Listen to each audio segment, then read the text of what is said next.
Welcome to physics शिक्षा मैं निसार। जैसा कि हम लोग देख रहे हैं क्लास 12 फिजिक्स का 12 चैप्टर देख रहे हैं। इससे पहले प्रीवियस वीडियो में हम लोगों ने परमाणु के बेसिकली चीज़ के बारे में हम लोग देख चुके थे। तो चलिए इसका आगे का कंटेंट को हम लोग यहाँ से देखते हैं भाई।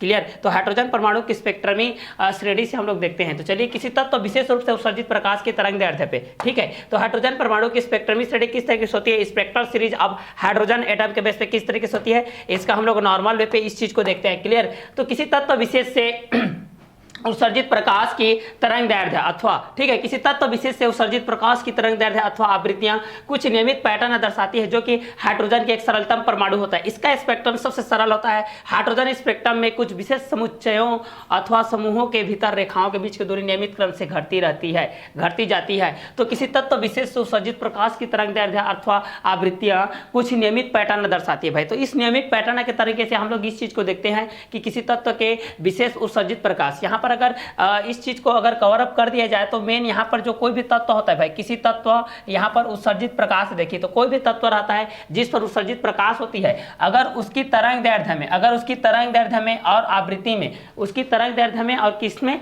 आवृत्ति में, तो किसी तत्व विशेष से उत्सर्जित प्रकाश की तरंग दैर्ध्य अथवा आवृत्तियां कुछ नियमित पैटर्न फॉलो करती है भाई, कुछ नियमित पैटर्न फॉलो करती है जिसको दर्शाती है। तो हाइड्रोजन एक सरलतम परमाणु के बीच पे होती है।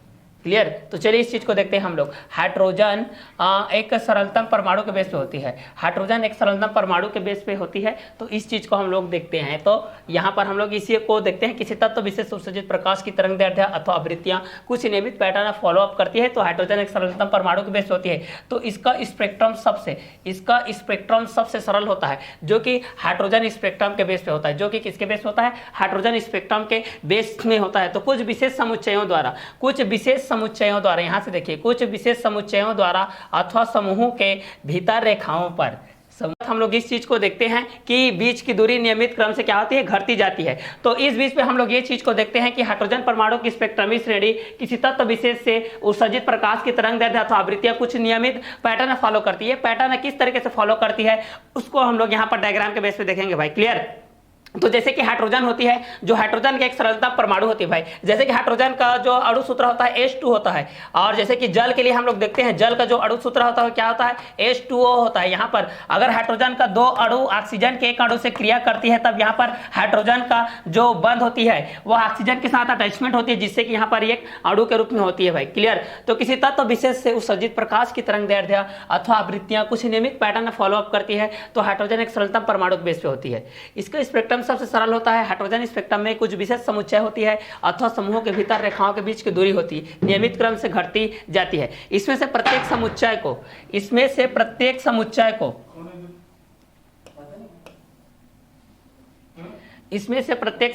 को स्पेक्ट्रमी श्रेणी, ठीक है, इसमें से प्रत्येक समुच्चय को स्पेक्ट्रमी श्रेणी कहते हैं। सन 1885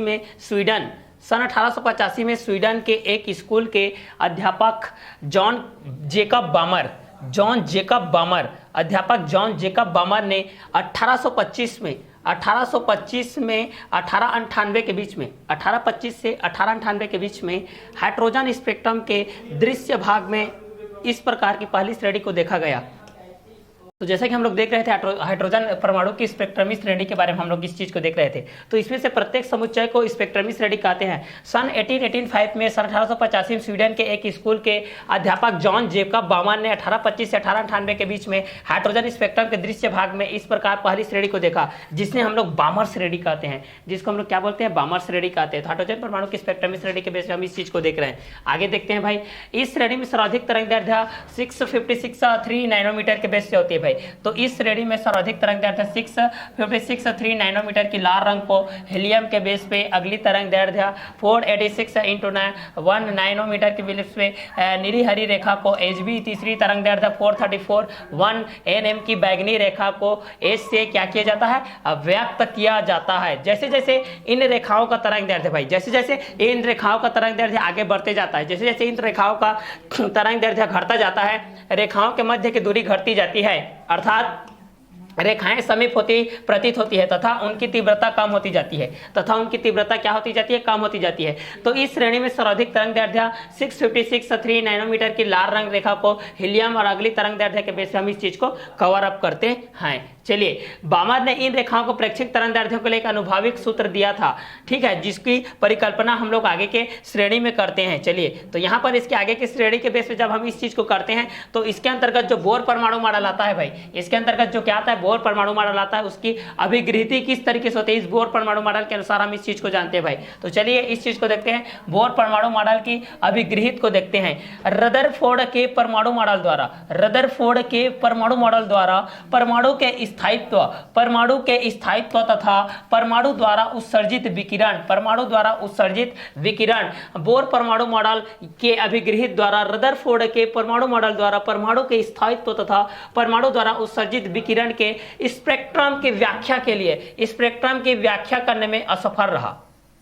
क्लियर, स्पेक्ट्रम की व्याख्या करने में असफल रहा। अतः स्थायित्व की अभिधारणा एवं सतत, अतः स्थायित्व की अभिधारणा एवं सतत स्पेक्ट्रम उत्सर्जन की व्याख्या करने के लिए, स्पेक्ट्रम उत्सर्जन की व्याख्या हेतु निल्स बोर ने 1885 से 1962 में रदरफोर्ड मॉडल में प्लांक के क्वांटम सिद्धांत के अनुसार कुछ संशोधन किया था। ठीक है, तो बोर परमाणु मॉडल के बेस पे हम लोग इस अभिगृहित को देखते हैं। तो रदरफोर्ड के परमाणु मॉडल द्वारा परमाणु के स्थायित्व तथा परमाणु द्वारा उत्सर्जित विकिरण के स्पेक्ट्रम की व्याख्या करने के लिए असफल रहा। अतः स्थायित्व की अभिधारणा एवं सतत स्पेक्ट्रम उत्सर्जन की व्याख्या है तो निल्स बोर ने 1885 से 1962 में रदरफोर्ड मॉडल के प्लांक क्वांटम सिद्धांत के अनुसार कुछ संशोधन किया था। कुछ क्या किया था? संशोधन किया था। तो इसके आगे के कंटेंट को हम लोग यहाँ से देखते हैं। बोर परमाणु मॉडल के बेस पे हम इस चीज को देख रहे हैं। तो क्लियर, तो चलिए आगे देखते हैं। नाभिकीय अभिधारणा, न्यूक्लियर कॉन्सेप्ट क्या होता है, न्यूक्लियर केमिस्ट्री क्या होती है,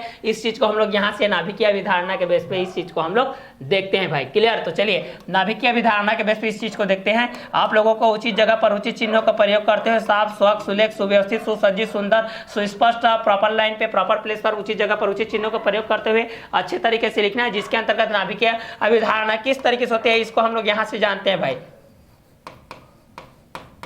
चलिए, तो नाभिकीय अभिधारणा के बेस पे हम लोग इस चीज को जानते हैं कि वास्तव में किस तरीके से होते हैं, इस चीज को देखते हैं भाई। क्लियर, परमाणु में एक सूक्ष्म धनावेशित केंद्र होता है। परमाणु में एक सूक्ष्म धनावेशित केंद्र होता है। परमाणु में एक सूक्ष्म धनावेशित केंद्र होता है। परमाणु में क्या होता है, कोई भी इस तरीके से परमाणु होता है भाई, जैसे कि यहाँ पर परमाणु होता है, जो अणु होता है भाई, अणु होता है छोटे छोटे परमाणुओं से मिलकर के बना होता है। इसके केंद्रीय भाग में नाभिक होता है और इस नाभिक पर दो पार्टिकल्स मौजूद होते हैं। एक पॉजिटिव होता है जिसको हम लोग बोलते हैं प्रोटॉन, एक अनावेशित होता है जिसको बोलते हैं न्यूट्रॉन, जिसके पर कोई चार्ज नहीं होता भाई, अनावेशित न्यूट्रल रहता है भाई। ठीक है, जैसे कि बाइक का भी चलाते हैं तो न्यूट्रल करते हैं, फिर पहले उसके बाद गियर लगाते हैं, बस वही है। परमाणु में एक सूक्ष्म धनावेशित केंद्र होता है जहां परमाणु का संपूर्ण द्रव्यमान, जहां परमाणु का संपूर्ण द्रव्यमान केंद्रित होता है, जहां पर संपूर्ण द्रव्यमान क्या होता है, केंद्रित होता है। इसे परमाणु का नाभिक कहते हैं। इसे परमाणु का क्या कहते हैं, नाभिक कहते हैं। किसी परमाणु में इलेक्ट्रॉन निश्चित स्थायी कक्षाओं में, किसी परमाणु में इलेक्ट्रॉन निश्चित स्थायी कक्षाओं में परिक्रमण करते रहते हैं भाई। क्या करते रहते हैं? परिक्रमण करते रहते हैं। तब इलेक्ट्रॉन इस कक्षा में रहता है, तब उस पर कोई विकिरण उत्सर्जित नहीं करता है, उस पर कोई विकिरण क्या करता है, उत्सर्जित नहीं करता है।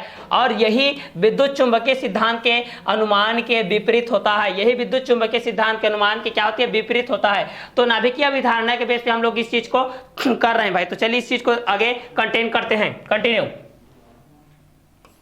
प्रत्येक परमाणु की कुछ निश्चित स्थायी अवस्थाएं या कक्षाएं होती है। अवस्थाएं या क्या होती है, कक्षाएं होती है जिसमें इलेक्ट्रॉन गति करते हैं, जिसमें इलेक्ट्रॉन क्या करते हैं, गति करते हैं। स्थिर अवस्थाएं कहलाती है। ये क्या कहलाती है, स्थिर अवस्थाएं कहलाती है। प्रत्येक स्थिर अवस्था या फिर कक्षा की कुल ऊर्जा क्या होती है, निश्चित होती है। यहां से अगर इस चीज को हम लोग देखते हैं नाभिकीय अभिधारणा के बेस पे कि परमाणु में एक सूक्ष्म धनावेशित केंद्र होता है जहां पर परमाणु के संपूर्ण द्रव्यमान केंद्रित होता है। इसे परमाणु का नाभिक कहते हैं। इसे परमाणु का नाभिक कहते हैं। किसी परमाणु में इलेक्ट्रॉन निश्चित स्थायी कक्षाओं में परिक्रमण करते हैं। जब तक इलेक्ट्रॉन इस कक्षा में रहता है कोई विकिरण उत्सर्जित नहीं करता। यह विद्युत चुंबकीय सिद्धांत के अनुमान के क्या होती है, विपरीत होती है। अतः प्रत्येक परमाणु की कुछ निश्चित स्थायी अवस्थाएं या कक्षाएं होती है जिसमें इलेक्ट्रॉन गति करते हैं। स्थिर अवस्थाएं के अंतर्गत कहलाती है, जिसके अंतर्गत प्रत्येक अवस्था या कक्षा की कुल ऊर्जा क्या होती है, निश्चित होती है। तो इसको हम लोग नाभिकीय अभिधारणा के बेस पे हम लोग इस चीज को कवर अप करके चलते हैं। क्लियर, तो चलिए इसका आगे के कंटेंट को देखते हैं हम लोग। आगे का कंटेंट है क्वांटम प्रतिबंध। क्वांटम कॉन्सेप्ट क्या होती है भाई, इस चीज को हम लोग देखते हैं। क्वांटम प्रतिबंध के बेस पे हम लोग इस चीज को डील करने वाले हैं। तो चलिए आगे देखते हैं इस चीज को। क्वांटम प्रतिबंध के बेस पे हम लोग इस चीज को देखते हैं क्या होता है। इलेक्ट्रॉन नाभिक के चारों ओर केवल उन कक्षाओं में ही परिक्रमा करता है। इलेक्ट्रॉन नाभिक के चारों ओर केवल उन कक्षाओं में ही परिक्रमा करता है जिनके लिए कोणीय संवेग, जिनके लिए कोणीय संवेग, यहां पर देखिए, जिनके लिए कोणीय संवेग का मान पूर्णांक गुणज होता है, पूर्णांक गुणज होता है, जहां h प्लांक नियतांक होता है, जहां h प्लांक नियतांक 6×6 के बेस पे जूल प्रति सेकंड के बेस पे होता है। अतः परिक्रमा करते हुए इलेक्ट्रॉन का, अतः परिक्रमा करते हुए इलेक्ट्रॉन का कोणीय संवेग, अतः परिक्रमा करते हुए इलेक्ट्रॉन का कोणीय संवेग क्वांटम के बेस पे होता है, मतलब क्वांटम के बेस पे होता है भाई। तो क्वांटम प्रतिबंध के बेस पे अगर इस चीज को हम लोग देखते हैं तो इलेक्ट्रॉन नाभिक के चारों ओर केवल उन कक्षाओं में ही परिक्रमा करते हैं जिनके कोणीय संवेग का मान पूर्णांक के रूप में क्या होता है, गुणज के रूप में होता है। ठीक है, तो इसके अंतर्गत जो हमारे मोस्ट इंपोर्टेंट कंटेंट होता है जो इस टॉपिक के बेस पे, उसमें से जो इंपोर्टेंट चीज है उस चीज को हम लोग यहां से देखते हैं भाई। क्लियर? तो चलिए उस चीज को हम लोग यहां पर देखते हैं। तो नील्स बोर को परमाणु संरचना की व्याख्या के लिए,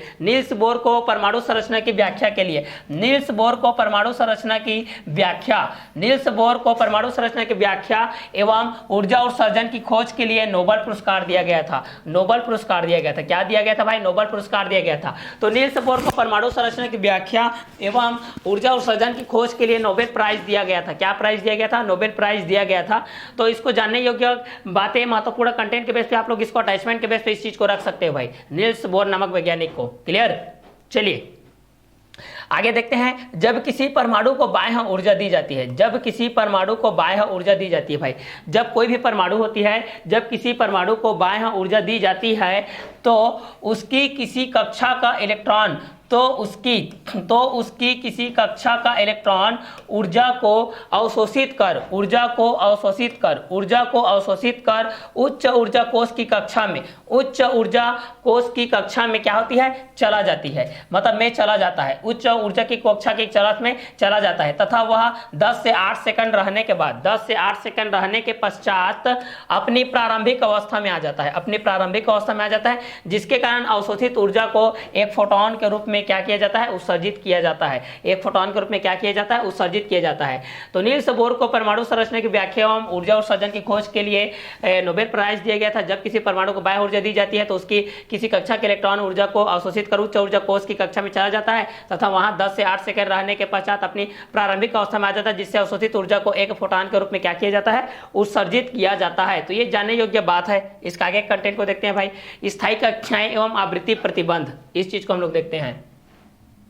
स्थायी कक्षाएं के बेस पे देखते हैं भाई, इस चीज को हम लोग यहाँ से स्थायी कक्षाएं के बेस पे देखते हैं। चलिए तो यहाँ पर देखते हैं स्थायी कक्षाएं के बेस पे इस चीज को। स्थायी कक्षाएं यहाँ पर है आपके पास, स्थायी कक्षाएं, स्थायी कक्षाएं है, देखिए स्थायी कक्षाएं और आवृत्ति प्रतिबंध है, और आवृत्ति प्रतिबंध है, यहाँ से आवृत्ति प्रतिबंध, आवृत्ति प्रतिबंध है। क्लियर? तो चलिए इस चीज को हम लोग यहाँ से देखते हैं भाई, इस चीज को, ये आवृत्ति प्रतिबंध हो गया, ये आप लोगों की स्थायी कक्षाएं हो गया। तो इन दोनों के बेस पे हम लोग इस चीज को एक एक करके यहाँ से हम लोग क्या करते हैं? देखते जाते हैं भाई किस तरीके से ये दोनों होता है भाई, इस चीज को। क्लियर? तो इस अभिगृहित में प्लांक तथा आइंस्टीन की प्रारंभिक, क्लियर, इस अभिगृहित में प्लांक तथा आइंस्टीन, इस अभिगृहित ने प्लांक तथा आइंस्टीन की प्रारंभिक परिकल्पनाओं के बेस पे, प्रारंभिक परिकल्पनाओं के बेस पे, क्लियर, इस अभिगृहित में प्लांक तथा आइंस्टीन की प्रारंभिक परिकल्पनाओं को समाविष्ट, परिकल्पनाओं को समाविष्ट किया गया, परिकल्पनाओं को क्या किया गया? समाविष्ट किया गया। इसके अनुसार इलेक्ट्रॉन, इसके अनुसार इलेक्ट्रॉन, देखिए इसके अनुसार इलेक्ट्रॉन अनुमत कक्षाओं में, इसके अनुसार इलेक्ट्रॉन अनुमत कक्षाओं में गति करते समय ऊर्जा विकिरण का अवशोषण करते हैं, ऊर्जा विकिरण का अवशोषण अथवा क्या करते हैं? उत्सर्जन नहीं करते हैं, उत्सर्जन नहीं करते हैं। इसे स्थायी कक्षा कहते हैं, इसे क्या बोलते हैं?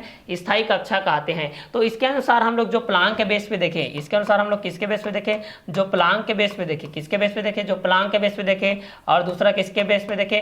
आइंस्टीन के बेस में देखें। दूसरा किसके बेस में देखें? आइंस्टीन के बेस में देखें, इसके प्रारंभिक परिकल्पनाओं के आधार पर, इसके प्रारंभिक परिकल्पनाओं के आधार पर। तो इस अभिगृहित में प्लांक तथा आइंस्टीन की प्रारंभिक परिकल्पनाओं अवस्थाओं को समाविष्ट किया गया। इसके अनुसार इलेक्ट्रॉन अनुमत कक्षाओं में गति करते समय ऊर्जा विकिरण का अवशोषण करते हैं तथा उत्सर्जन नहीं करते। इसे स्थायी कक्षा के नाम से हम लोग जानते हैं। तो चलिए आगे के कंटेंट के बेस पे हम लोग इस चीज को देखते हैं। इसके अलावा इलेक्ट्रॉन उच्च ऊर्जा से निम्न ऊर्जा अवस्था में होती है। इसके अनुसार हम लोग यहाँ पर क्या होता है, इलेक्ट्रॉन उच्च ऊर्जा से, यहाँ पर जो इलेक्ट्रॉन होता है भाई, यहाँ पर जो आप लोगों के पास क्या होता है, इलेक्ट्रॉन जो होता है, यहाँ पर जो क्या होता है, इलेक्ट्रॉन, यहाँ पर जो इलेक्ट्रॉन होता है वह उच्च ऊर्जा से निम्न ऊर्जा, वह उच्च ऊर्जा से निम्न ऊर्जा अवस्था में, निम्न ऊर्जा अवस्था में, यह निम्न ऊर्जा अवस्था से उच्च ऊर्जा अवस्था में, यह निम्न ऊर्जा अवस्था से उच्च ऊर्जा अवस्था में संक्रमण करते हैं। अवस्था में क्या करते हैं, संक्रमण करते हैं। अवस्था में संक्रमण करते हैं तो विकिरण ऊर्जा के फोटॉन का उत्सर्जन, तो विकिरण ऊर्जा के फोटॉन ऊर्जा का उत्सर्जन या फिर अवशोषण करते समय जिसकी ऊर्जा प्रारंभिक होती है, जिसकी ऊर्जा क्या होती है, प्रारंभिक होती है एवं क्या होती है, अंतिम होती है, जिसकी ऊर्जा प्रारंभिक होती है एवं अंतिम होती है, अंतिम अवस्थाओं की ऊर्जा के अंतर के बराबर होती है। अंतिम ऊर्जा के अंतरों के क्या होती है, ये बराबर होती है। तो उत्सर्जित फोटॉन की आवृत्ति निम्न व्यंजक के द्वारा हम लोग इसको फाइंड आउट कर सकते हैं। इसको उत्सर्जित फोटॉन के बेस पे इस चीज को हम लोग आगे की कंटेंट के बेस पे हम लोग इस चीज को देख सकते हैं। क्लियर? तो चलिए यहाँ पर हम लोग इस चीज़ के बेस पे हम लोग इस चीज़ को देख रहे थे, जैसे कि कंटेंट के बेस पे हम लोग इस चीज़ को इस तरीके से देख रहे थे, जैसे कि ये इस हिसाब से आप लोगों के बेस पे जो आप लोगों के करंट के बेस पे हो जाएगा, तो इस चीज़ को हम लोग इस बेस पे तो भी आप लोगों को कर सकते हैं। जैसे कि हम लोग इस चीज़ को कंटेंट के बेस पे अगर देखना चाहें, अगर इस चीज़ को हम लोग यहाँ से जूम करके देखते हैं भाई, यहाँ से अगर इस चीज़ को हम लोग क्या करते हैं, जूम करके देखते हैं, तो यहाँ से आप लोगों के पास ये चीज़ प्राप्त होती है, क्या, नाभिक, ये नाभिक होता है भाई। अब इस नाभिक में क्या होता है, दो चीज़ें होती है, दो पार्टिकल्स होती है भाई। इस नाभिक में दो पार्टिकल्स होती है, आपके पास दो पार्टिकल्स होती है। कौन कौन सी दो पार्टिकल्स होती है, यहाँ से देखते हैं, देखिए ये वाला स्टेप और ये वाला स्टेप, ठीक है। यहाँ पर दो पार्टिकल्स होती है आपके पास। कौन कौन से पार्टिकल्स होती है, इस चीज़ को हम लोग यहाँ से देखते हैं। तो यहाँ से आपके पास होता है प्रोटॉन होता है, क्या होता है, प्रोटॉन होता है, आपके पास प्रोटॉन होता है जो कि क्या होता है, धन आवेशित, ये होता है धन आवेशित। प्रोटॉन क्या होता है, धन आवेशित होता है, पॉजिटिव चार्ज। और यहाँ पर होता है न्यूट्रॉन जो कि क्या होता है, अनावेशित। यहाँ पर जो न्यूट्रॉन होता है वो क्या होता है, अनावेशित, न्यूट्रॉन होता है अनावेशित, न्यूट्रॉन होता है अनावेशित। मतलब यहाँ पर Ne⁻0 के बेस पे होता है, यहाँ पर नाभिक के बेस होता है। अब इसके इलेक्ट्रॉन इसके चारों तरफ क्या लगाता है भाई, चक्कर लगाता है। इलेक्ट्रॉन यहाँ से देखिए, ये इलेक्ट्रॉन के बेस पे चक्कर लगा रही है, क्लियर, यहाँ से ये चक्कर लगा रहा है, ये देखिए इस तरीके से ये चक्कर लगा रहा है ना, ये आप लोगों के बेस पे, ये इलेक्ट्रॉन के बेस पे हो जाएगा, ये आप लोगों का इलेक्ट्रॉन के बेस पे हो जाएगा, ठीक है। इस चीज़ को हम लोग क्या बोलते हैं, इलेक्ट्रॉन बोलते हैं। इस चीज़ को क्या बोलते हैं, इलेक्ट्रॉन, जो कि ऋण आवेशित होता है। ये होता है आप लोगों का इलेक्ट्रॉन जो कि क्या होता है, ऋण आवेशित। ये इलेक्ट्रॉन क्या होता है, ऋण आवेशित होता है, ठीक है। तो ये आप लोगों का नाभिक के बेस पे हो जाएगा। इस चीज़ को हम लोग नाभिक के बेस पे जानते हैं, ये नाभिक के बेस पे हो जाएगा, ये कक्षाओं के बेस पे हो जाएगा। तो क्लियर? तो इस चीज़ में हम लोग इस चीज़ को कवर अप करते हैं और ऊर्जा के अंतर के बारे में इस चीज़ को हम लोग जानते हैं। तो चलिए इसका आगे का वीडियो को हम लोग नेक्स्ट कंटेंट में देखते हैं। तो आज का क्लास को हम लोग यही और करते हैं, तब तक के लिए अलविदा, okay bye, have a nice day.